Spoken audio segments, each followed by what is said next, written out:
Welcome to Maria Angeles. இன்றைக்கி கஸ்தூரி மஞ்சள் powder வச்சு கோல்ட் ப்ராசஸ் மெத்தடில் சோப் செய்ய போகிறோம். இதுக்கு தேவையான பொருள் என்னன்னு பார்த்தலாம். First caustic soda 3 hours before எடுத்துகிட்டு டிஎம் வாட்டரில் 95 grams டிஎம் வாட்டர் எடுத்துக்கணும். அதில் காஸ்டிக் சோடா 43 grams எடுத்து மிக்ஸ் பண்ணி 3 hours பிஃபோர் எடுத்து வச்சிடணும். அடுத்தது coconut oil 200 gram, castor oil 10 grams, rice bran oil 20 grams, butter 5 grams. இப்போது ஷியா பட்டர் 5 grams நான் எடுத்துருக்கேன். இந்த 5 grams நம்ம டபுள் பாயிலிங் பண்ணி இதை மெல்ட் பண்ணிக்கலாம். இப்போது கோகனட் ஆயில் 200 gram எடுத்துட்டேன். அது கூட அந்த ஆயில் கூட castor oil 10 grams ஆட் பண்ணிக்கலாம். இப்போது ஆல்ரெடி 200 gram மெஷர்மெண்ட் எடுத்துட்டேன் கோகனட் ஆயில். இப்போது அது கூட castor oil 10 grams நான் ஆட் பண்ணிக்கிறேன்.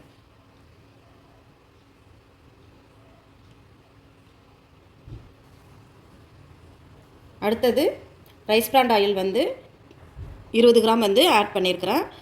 ஆல்ரெடி மெஷர்மெண்ட் எடுத்துட்டேன். இந்த ஆயிலோட இதையும் ஆட் பண்ணிக்கலாம். Next palm oil 20 grams add பண்ணிக்கலாம். இது ஆல்ரெடி நானும் மெஷர்மெண்ட் எடுத்து வச்சுட்டேன். இதையும் இதோட ஆட் பண்ணிவிட்டு எல்லா ஆயிலையும் சேர்த்து நல்லா ஒரு மிக்ஸ் பண்ணிக்கலாம். இப்போது இந்த மொத்த ஆயிலிருந்து கொஞ்சமாக நம்ம எடுத்து இந்த கஸ்தூரி மஞ்சள் பவுடரில் கொஞ்சம் ஆட் பண்ணி இதை நம்ம பேஸ்ட்டாக மிக்ஸ் பண்ணி எடுத்துக்கணும்.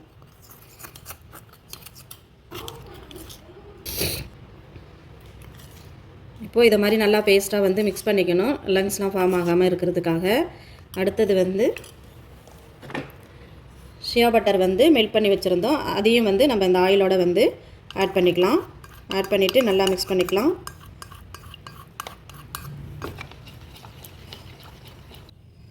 இப்போது next vitamin E oil 1 ml add பண்ணிக்கலாம். இது ஸ்கின்னுக்கு நல்ல ஒரு ரிசல்ட் தரும். அதனால் விட்டமின் இ ஆயில் மட்டும் ஒரு ml மட்டும் ஆட் பண்ணிக்க வேண்டியது தான். அதையும் ஆட் பண்ணிவிட்டு நல்லா மிக்ஸ் பண்ணிடணும். நெக்ஸ்ட்டு நம்ம மிக்ஸ் பண்ணி வச்சுருந்த கஸ்தூரி மஞ்சளை ஆயிலோட மிக்ஸ் பண்ணணும்.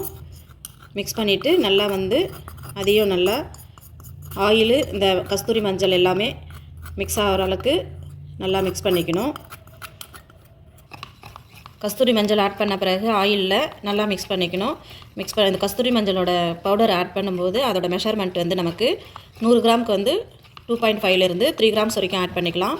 இது இப்போது நான் 9 grams வரைக்கும் ஆட் பண்ணியிருக்கிறேன். நல்லா மிக்ஸ் பண்ணியாச்சு. அடுத்தது லைவ் சொல்யூஷனை இதில் ஆட் பண்ணணும். இப்போ லைவ் சொல்யூஷன் லைட்டாக எப்போவுமே ஃபில்டர் பண்ணி ஆயிலோட மிக்ஸ் பண்ணிக்கணும். இப்போ லைவ் சொல்யூஷன் ஆட் பண்ணியாச்சு. ஃபில்டர் பண்ணி தான் ஆட் பண்ணணும்.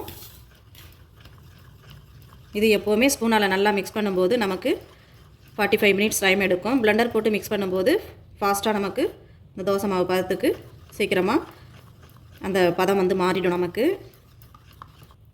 அடுத்தது பர்ஃப்யூம் நம்ம ஆட் பண்ணிக்கலாம். பர்ஃப்யூம் ஒரு 10 grams வரைக்கும் ஆட் பண்ணிக்கலாம். அதுவுமே 100 கிராமுக்கு 3 grams வரைக்கும் ஆட் பண்ணலாம். இது இப்போ 9 grams நான் எடுத்திருக்கேன்.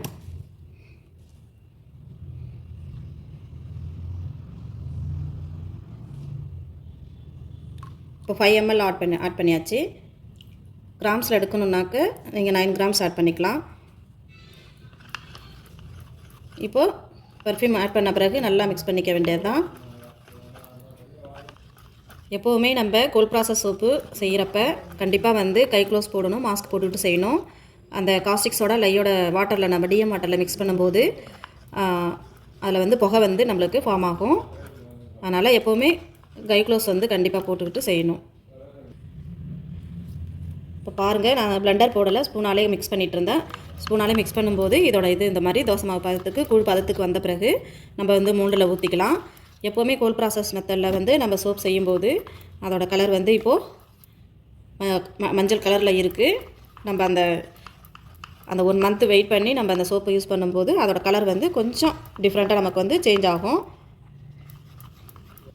கலர்லாம் நான் எதுவுமே ஆட் பண்ணலை, ஒரிஜினலாக அதே நேச்சுரல் கலர் தான். இப்போ நல்லா மாறிடுச்சு. இப்போ நம்ம வந்து மோல்டில் வந்து போர் பண்ணிக்கலாம். இப்போ அதுக்கு முன்னாடி ஐசோப்ரோபோ ஆல்கஹால் வந்து நம்ம மோல்டில் வந்து ஸ்ப்ரே பண்ணிக்கலாம், ஃபங்கஸ்லாம் எதுவும் ஃபார்ம் ஆகாமல் இருக்கிறதுக்கு. இது கோல்ட் ப்ராசஸ் சோப்பு எப்போவுமே வந்து 1 மந்த் வெயிட் பண்ண பிறகு தான் இதை வந்து pH லெவல்லாம் நம்ம செக் பண்ணிவிட்டு யூஸ் பண்ணணும்.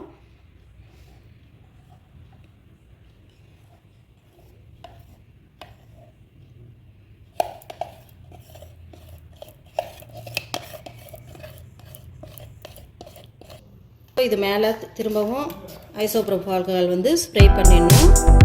அப்புறம் இதை நல்லா கொஞ்சம் ஏர் பபிள்ஸ் ஃபார்ம் ஆகாமல் இருக்கிறதுக்காக இதை அப்படியே கொஞ்சம் லைட்டாக டேப் பண்ணி விட்டுக்க வேண்டியதுதான்.